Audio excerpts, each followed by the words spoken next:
अस्सलाम वालेकुम dear students and welcome to IT series Twitter channel. Students, आज के इस लेक्चर के अंदर हम रिलेशंस में आने वाले प्रॉब्लम्स को डिस्कस करेंगे और ये देखेंगे कि जब हम रिलेशंस बना लेते हैं, सबसे पहले हम लोग एंटिटी रिलेशनशिप डायग्राम बनाते हैं और फिर उसकी बेस के ऊपर हम रिलेशंस बनाते हैं। लेकिन इन वेल डिफाइंड स्ट्रक्चर्स के अंदर भी कुछ प्रॉब्लम्स होते हैं। ये प्रॉब्लम्स क्या होते हैं, कितनी तरह के होते हैं, सिनोनिम, होमोनिम, रेडंडेंसी और म्यूचुअल एक्सक्लूसिवनेस ऑफ डेटा क्या होती है, ये प्रॉब्लम हमारे रिलेशन में आते क्यों हैं, इनके हमें डिसएडवांटेजेस क्या होते हैं और इनको टैकल किस तरीके से किया जाता है। सो स्टूडेंट्स, जो वेल डिफाइंड डेटा स्ट्रक्चर जिन्हें हम टेबल्स या रिलेशंस कहते हैं, ये एक्चुअली क्या है? टू डायमेंशनल अरे ऑफ डेटा है। ये एक टेबल है डेटा का बना हुआ जिसमें डेटा रोज और कॉलम्स की शक्ल में अरेंज किया हुआ है। हमने ये भी देखा था कि इनकी कुछ प्रॉपर्टीज भी होती हैं जिसकी वजह से हर टेबल रिलेशन नहीं हो सकता, लेकिन हर रिलेशन जो है वो टेबल होता है। अगर आप इसकी डिटेल देखना चाहते हैं तो हमारे इससे पहले वाले लेक्चर्स देख सकते हैं जिसमें प्रॉपर्टीज ऑफ रिलेशन को प्रॉपरली डिस्क्राइब किया गया है। सो वेल स्ट्रक्चर जो रिलेशन है, इसके अंदर कम से कम रेडंडेंसी होनी चाहिए, यानी डुप्लीकेशन ऑफ डेटा कम से कम हो, और जब यूजर इन्हें मॉडिफाई करे या नया डेटा इंसर्ट करे या डिलीट करे तो टेबल के अंदर, रिलेशन के अंदर एरर्स नहीं आने चाहिए। हमारे इन स्ट्रक्चर्स को बनाने का मकसद ही ये होता है कि हम मॉडिफिकेशन, इंसर्शन और डिलीशन बगैर कोई एरर क्रिएट किए अपने टेबल के अंदर कर सकें। तो जो वेल स्ट्रक्चर्ड रिलेशन है हमारे, उसमें हर एक एट्रीब्यूट का एक अलग से नाम होता है। हर एक जो एट्रीब्यूट है उसके अंदर वैल्यू एटॉमिक होती है, वो मल्टी वैल्यूड भी नहीं होती और कंपोजिट भी नहीं होती। जैसे जैसे हम अपने इन रिलेशन का स्ट्रक्चर बेहतर करते चले जाते हैं, वैसे वैसे हमारे डेटा की करेक्टनेस, इंटेग्रिटी बढ़ती चली जाती है। लेकिन ये स्ट्रक्चर बनाने के बावजूद हमारे पास कुछ प्रॉब्लम्स, कुछ एरर्स ऐसे हो सकते हैं जिससे हमारे डेटा की करेक्टनेस, उसकी इंटेग्रिटी कॉम्प्रोमाइज होती है। और जब हम डेटा इंसर्ट करते हैं, डिलीट करते हैं या अपडेट करते हैं तो ये एरर्स हमारे लिए प्रॉब्लम्स क्रिएट कर सकते हैं। सो जो बड़े बड़े एरर्स हमारे इन रिलेशंस में हो सकते हैं, उनमें सबसे पहला एरर सिनोनिम है। इसी तरह उसके अंदर होमोनिम, ये सेकंड एरर है। देन उसके अंदर रेडंडेंसी ऑफ डेटा भी हो सकती है, डुप्लीकेशन ऑफ डेटा, इसको भी हम देखेंगे। और आखिरी चीज है कि हमारा जो डेटा म्यूचुअली एक्सक्लूसिव होता है, वो किस तरीके से प्रॉब्लम क्रिएट कर सकता है। अब हम एरर्स को एक एक करके देखते हैं। तो सबसे पहला प्रॉब्लम या एरर हमारे पास जो डेटाबेस के रिलेशंस में आता है, वो कहलाता है सिनोनिम। ये जो सिनोनिम है, ये इस तरह का प्रॉब्लम है कि वो तब आता है हमारे रिलेशन में जब एक ही एट्रीब्यूट के लिए, एक ही कॉलम के लिए हम डिफरेंट नेम इस्तेमाल करना शुरू कर दें अपनी डेटाबेस के अंदर। सो जब डिफरेंट रिलेशंस हम यूज कर रहे होते हैं और उन रिलेशन के अंदर एट्रीब्यूट सेम होता है, लेकिन हम उसका नाम जो है वो गलती से बदल देते हैं, एक रिलेशन में वो कुछ और हो जाता है और एक दूसरे रिलेशन में कुछ और हो जाता है, तो ये सिनोनिम कहलाता है। जैसे आप ये जो सामने टेबल है, इसे देखें, इसमें आइटम का टेबल है जिसमें आइटम नंबर, आइटम कलर और सप्लायर कोड, तीन तरह के एट्रीब्यूट्स इसमें ऐड किए हुए। अब ये जो सप्लायर कोड है, ये एक्चुअली फॉर्म की है सप्लायर के टेबल की।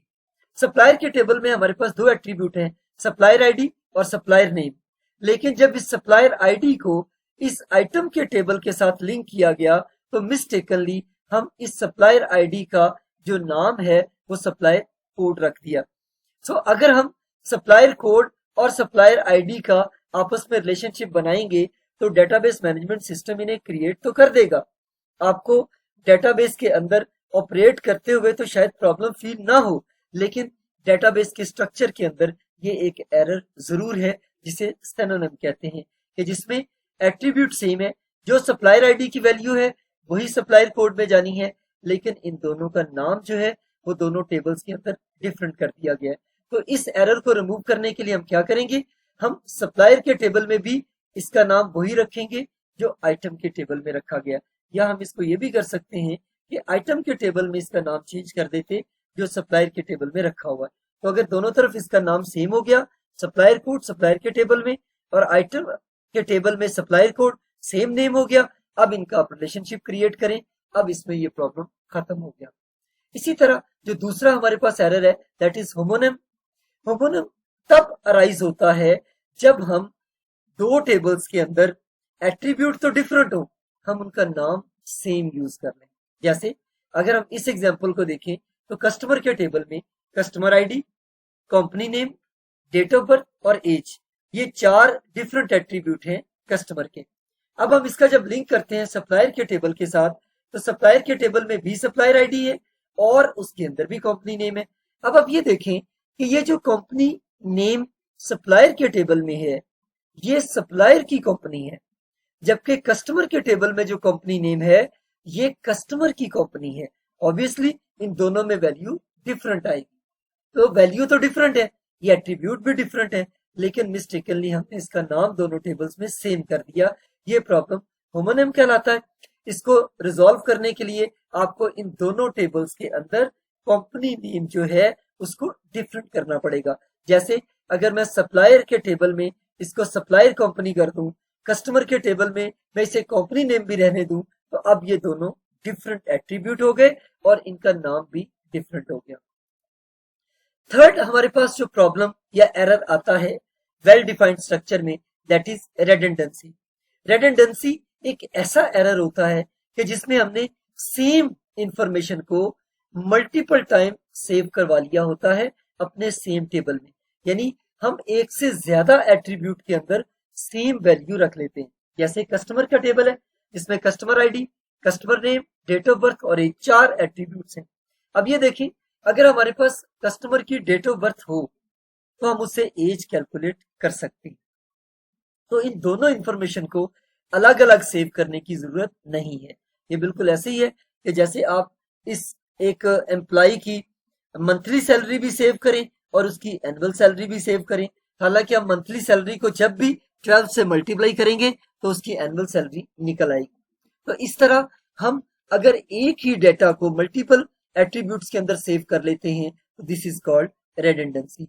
इसको रिमूव करने के लिए हमें इस टेबल में से इस एज के एट्रीब्यूट को रिमूव करना पड़ेगा। और वैसे भी एज एक कैलकुलेटेड फील्ड है, कैलकुलेटेड फील्ड को कभी भी टेबल के अंदर सेव नहीं किया जाता। यानी एक ऐसा फील्ड जिसे हम किसी और फील्ड से कैलकुलेट कर सके उसे हम सेव नहीं करते। जैसे अगर यहीं पर एज ऑफ रिटायरमेंट हमें सेव करनी हो तो वो भी हम यहाँ एट्रीब्यूट की शक्ल में सेव नहीं करेंगे, बल्कि जब भी डेट ऑफ बर्थ में हम 60 प्लस करेंगे तो उसकी डेट ऑफ जो रिटायरमेंट है वो कैलकुलेट हो जाएगी। सो रेडंडेंसी जब हम एक ही टेबल के अंदर एक ही डेटा मल्टीपल एट्रीब्यूट्स के अंदर सेव कर लें। म्यूचुअली एक्सक्लूसिव डेटा ऐसा डेटा होता है कि जिसमें हम डेटा को इस तरीके से स्टोर करते हैं कि डेटा की अगर एक वैल्यू होगी तो फिर दूसरी वैल्यू नहीं होगी। हम उसे यस नो या ट्रू फॉल्स की शक्ल में रिप्रेजेंट कर सकते हैं।